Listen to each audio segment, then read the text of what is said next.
blending time and price theory. All right.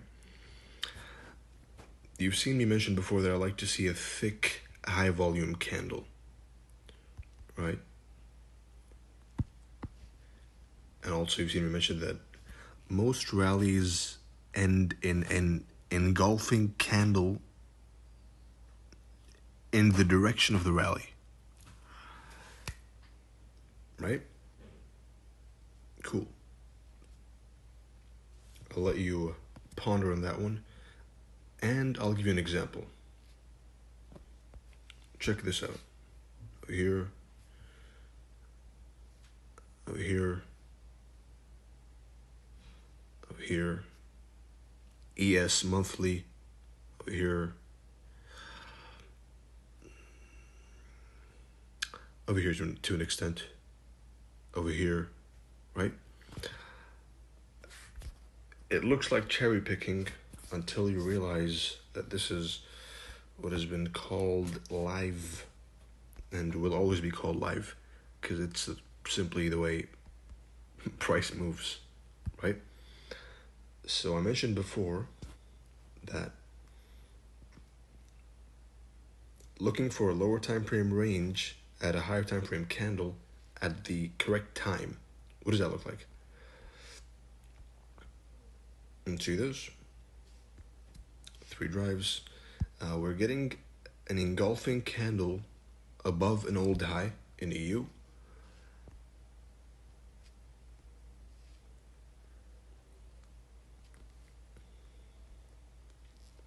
Into a key level, right? Into this key level. If you look at the daily time frame, it's a lot cleaner.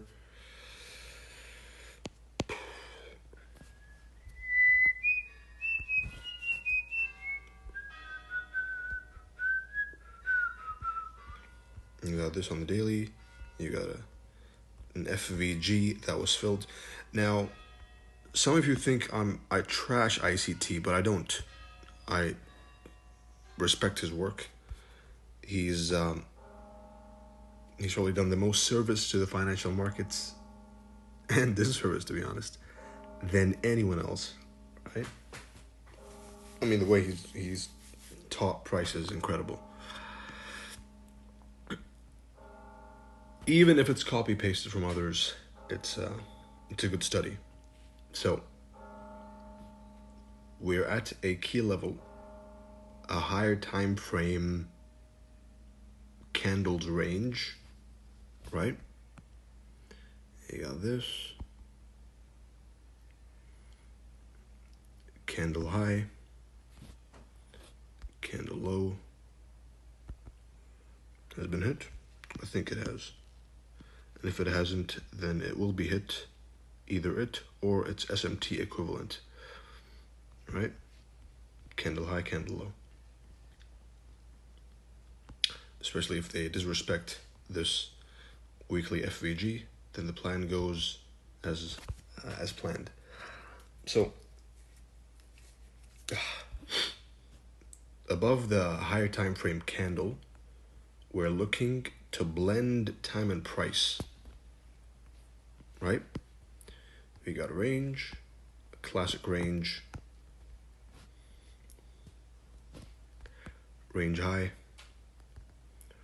range low, and let's see what happens over here. Let's see if we get the good old pattern. You see how difference it is? Do you see the difference between the patterns I'm talking about and the patterns that are spoken about? You got this beauty over here. You got the Monday range, remember? Timed ranges. You can do this same exact process with the Asian range. But let's focus on the example. You got this. You got the weekly open. When we're bearish, the important thing is hitting,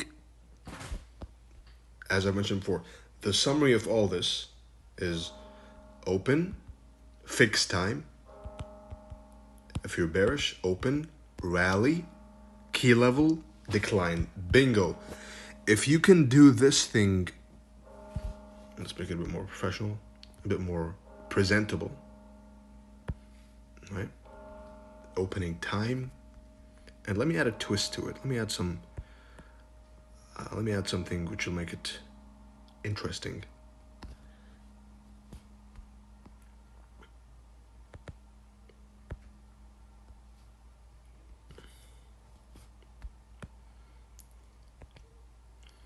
Previous candle and a key level at the same time. How does that sound? Previous candle and a key level. Now, this is when time comes into play, especially in if you're going to trade the majors. If you're going to trade the euro, the euro dollar, which is what I trade. I trade the euro, the pound, the dollar, BTC, and ES. Mainly ES, EU, and BTC for swings. Right? So, this is the daily candles fixed open. This is the manipulation time, true open, whatever you want to call it, right? This is another timed model which you should look into. Asian range.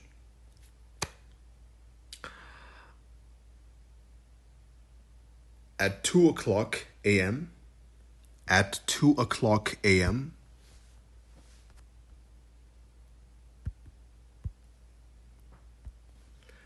you're looking for a rally into a short-term high, 15-minute, 5-minute high,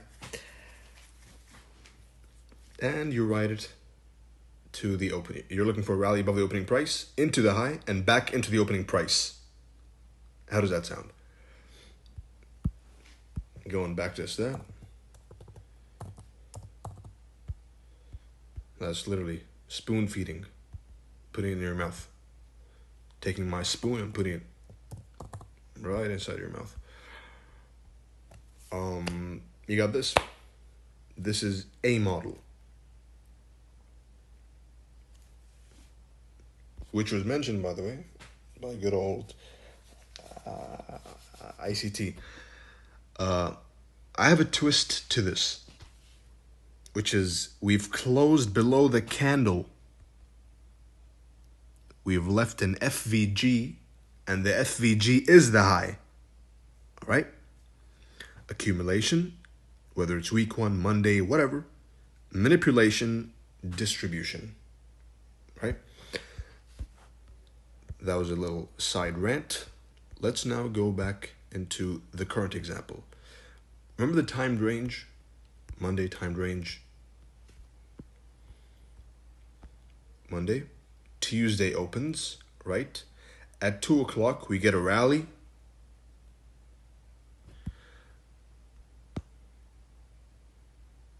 So, without even knowing the bias, or the higher time frame bias, which is, I do not advise that at all, right? If you can't trade the higher time frame bias, then you probably shouldn't be trading the lower time frame bias, right? Unless you master the higher time frame bias, it doesn't make sense to master or even try and trade the lower time frame bias. You can practice the lower time frame bias, but when it comes to trading actual money, then start with the higher time frame.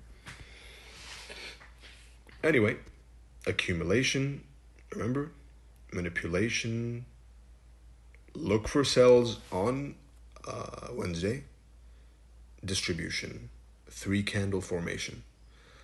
The same model I spoke to you at the beginning, using the timed range, using the weekly open, we're rallying above this range.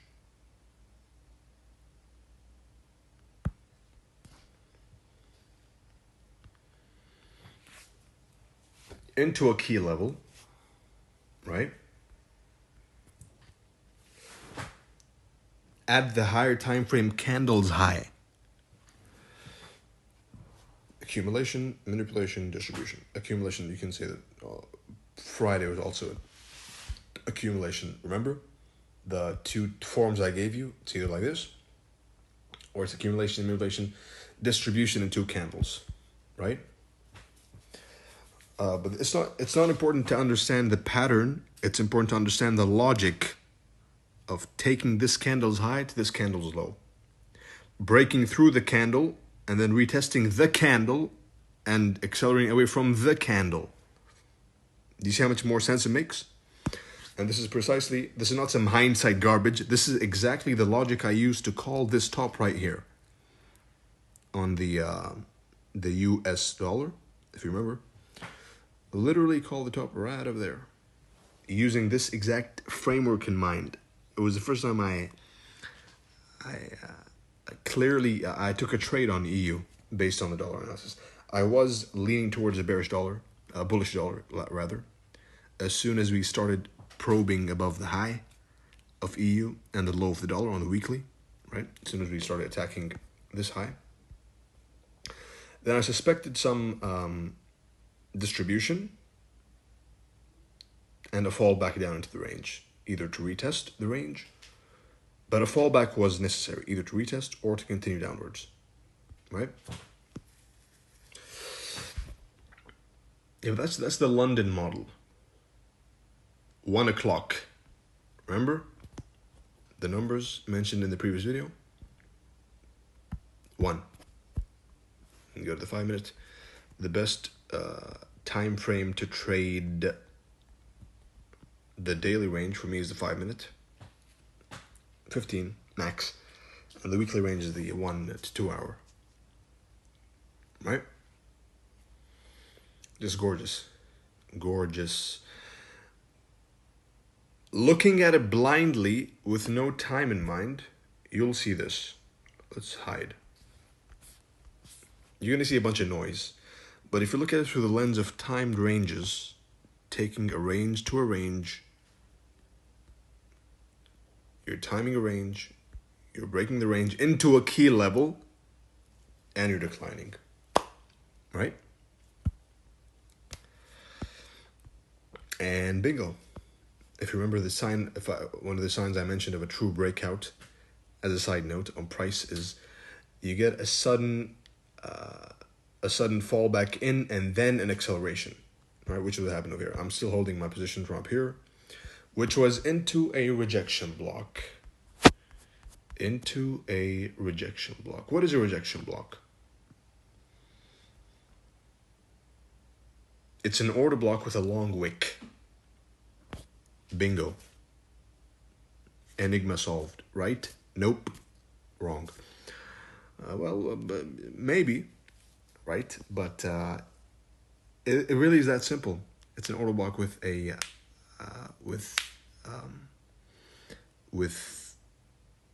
long wick. Let's start with an example on the lower time frame, on the higher time frame, excuse me. Although there's an example right here popping out. You should be seeing it. Right? Why didn't this high get taken? Because of the rejection block. Right? But let's first go to let's go to higher time frame. Let's go to a higher time frame rejection block to understand how it works. And this is a bonus. I was not planning on talking about this, but you got it. And speaking of Ethereum, let's go to the weekly again, applying the same candles or ranges concept. Right? If you remember, I call the tippy top of Ethereum right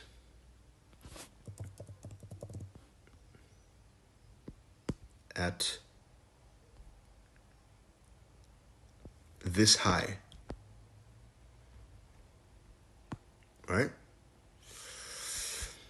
We are above an old liquidity pool. A thick, nice, bullish candle has been created, suckering in everyone and their mama and their sisters, if they have any. And at the top of that candle, right, you see this, I'm working with this one candle.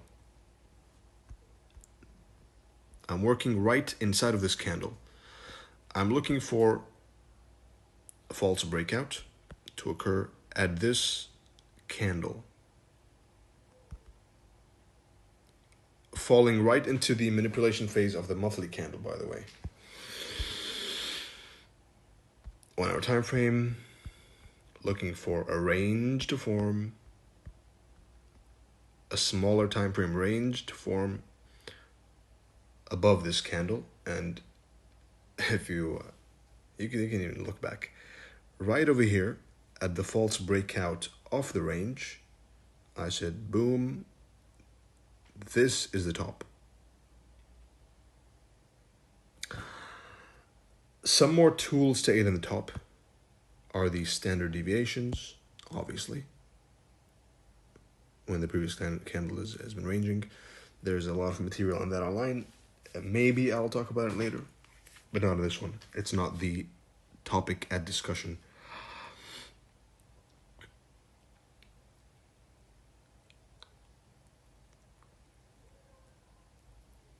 Projections, right?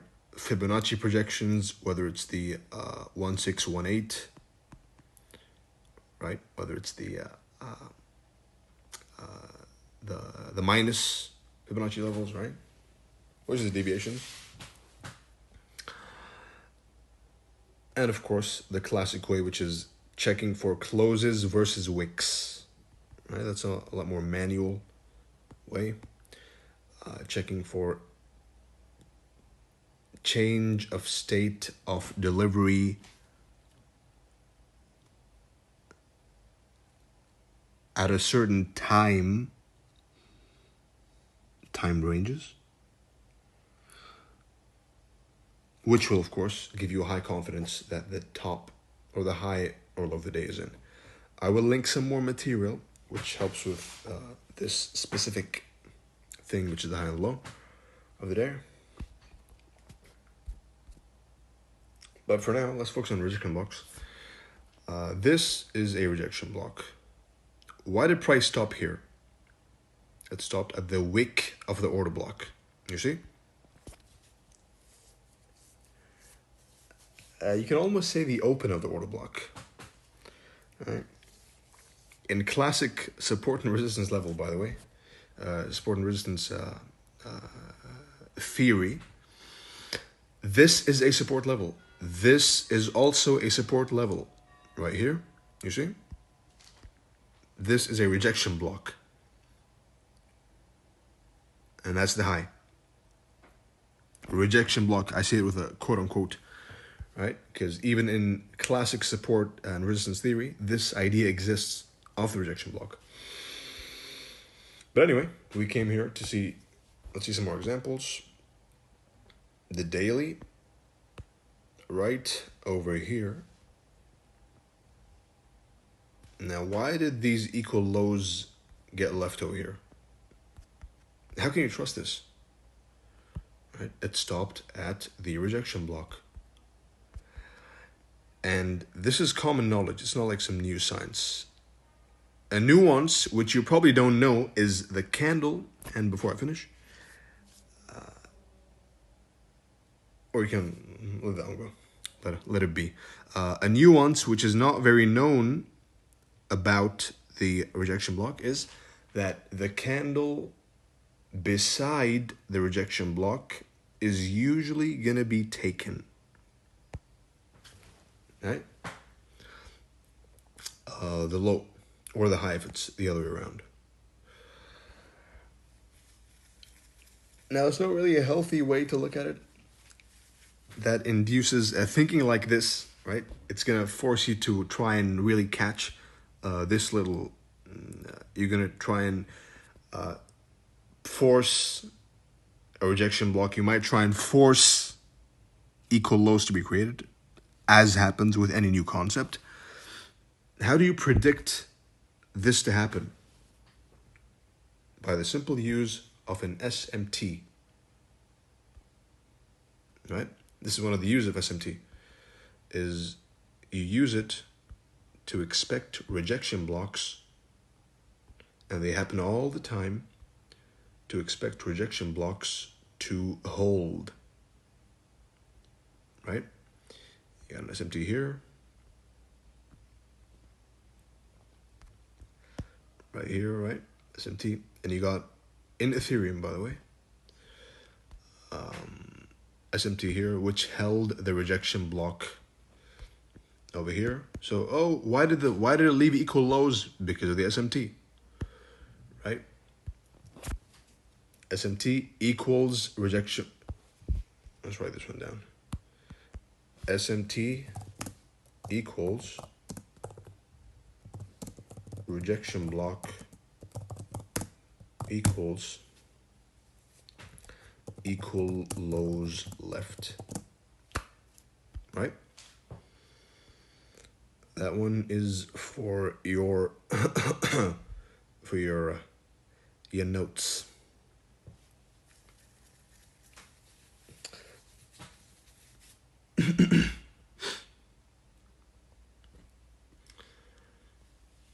How do you trade a rejection block? The same exact way you trade an SMT. You either wait for a change in the state of delivery, which is a close above a bearish candle on the lower time frame, while violating a bearish PD array, right? Trusting the equal lows to hold. Now, me personally, I like to wait for the actual, I like to trade the turtle soup candidate. So in this case, I would trade Bitcoin over here. This is my personal preference. You can do whatever you want, right? But that is, that's the idea. And speaking, one last touch on rejection blocks is as follows. Euro USD.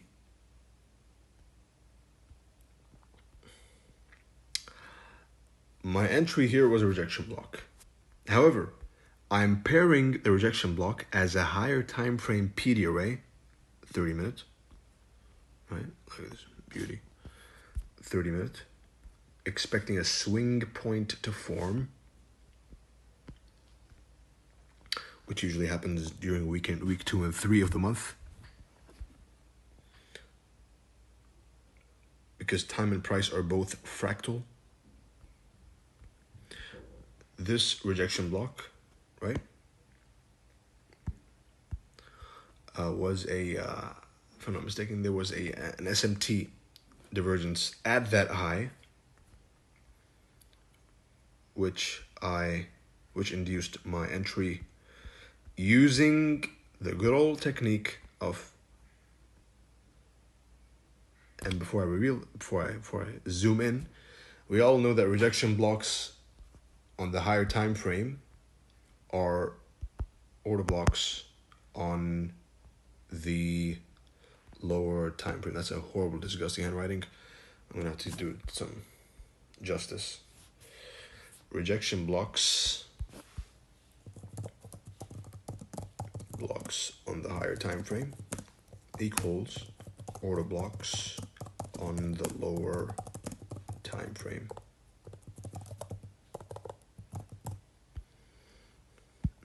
Right? Let's mark that out over here. Order block. Criteria of an order block. Thick, heavy FVG displacement. Yes. This is the order block right here.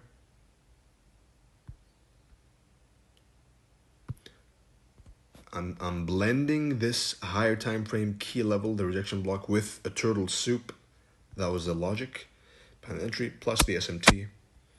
Gives you that order block on the lower time frame was a rejection block on the higher time frame. It's always the same thing. Never changes. That was my turtle soup entry using a rejection block entry on the higher time frame.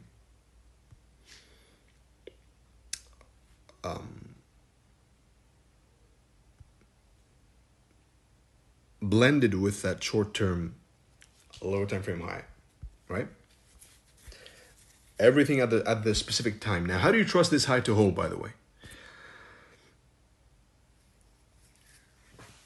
When expecting a classic sell-off or classic sell candle, right, or in bearish conditions,